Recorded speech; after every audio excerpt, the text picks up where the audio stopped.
nuuf haarayaa miti duris quufneen barre maalummaa jireenyaa erga dhiifnee turre jaarraa tokko tarree kaan itti dabarre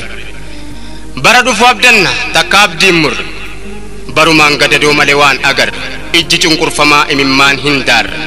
yiikkifateen boo'u garuu ijjisaan korre beela jedhu aaraa nutti fakkeessu duraan nyaataa turre fuunfannee har'a geenye kan hin duuneef turre jireenyaan agarre duunees hin dabarre maal kan dur himnaree dubbiin akka lanaa takkaan nun dararre nu waan dhibe addunyaan nun barre beelaa nu guugee bara meeqa ga'ee yoo biyyi hundi iyyuu eenyu nu dhaga'e erga namaaf loowwan dhumee biyyee ta'e kunu abbaan irreereef kadhaatti ol ga'e inni kadhatamee dhufee biyya ga'e kaan ijaan hin argu gurrumaan dhaga'e takkaa yoom dabareen hirmaannaa nu ga'e akka jedhanutti nurra dabarfatee biyya biraa ga'e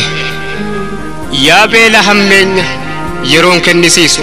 aayyoo hoosifattu dhukkubsataa ciisu daa'ima sii hootu harma afaan hin jiisu ijoollee xixinnoo kan hin jiruun beeyne naman gaddisiisu ajaa'iba lama dubbii nama dhiba yoo hubatee ilaaleef namni qalbii qabu kunoo biyya keenya kan mootummaa qabu kan ummanni isaa waa nyaatanii bulu dhabu asuma ollaa keenya biyyi Somaaliyaa kan mootummaa hin qabne kan aangofteen teenya kan beelofteen beeyne nuyi biyya bishaan meeqa maddu jidduu teenye beelaan daguugamne kadhaadhaan addunyaa hunda waliin geenye kunoo bara sana kana jibbaaf jennee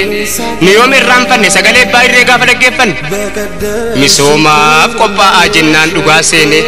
waan qabdan kennadhaa akka lamuun beelofne maqaan isaan bareedaa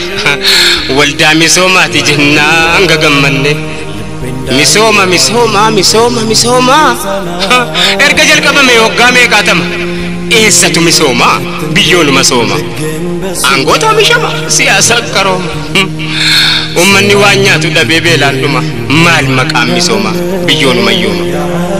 galaanni gurguddaan biyya keenyaa yaa'u lafaa diddiriiree hadiyyoomee taa'u bishaan jallisanii biyya beela baasuun misoomanii ta'u utuu oomishamee dachiin biyya keenyaa Afrikaadhaan ga'u kunoo gaafas dhugaa seene yoom kanatti beeyne dachii biyya keenyaa nu misoomsuuf jenne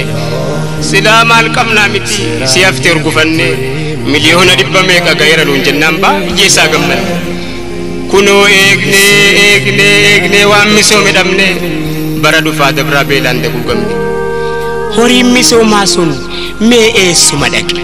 jennee yoo gaafannu dubbiin karaa maqe ganda abbaa biddeena bashannansuu dhaqe dhiifamaanaa godhaa diqqoon karaa maqe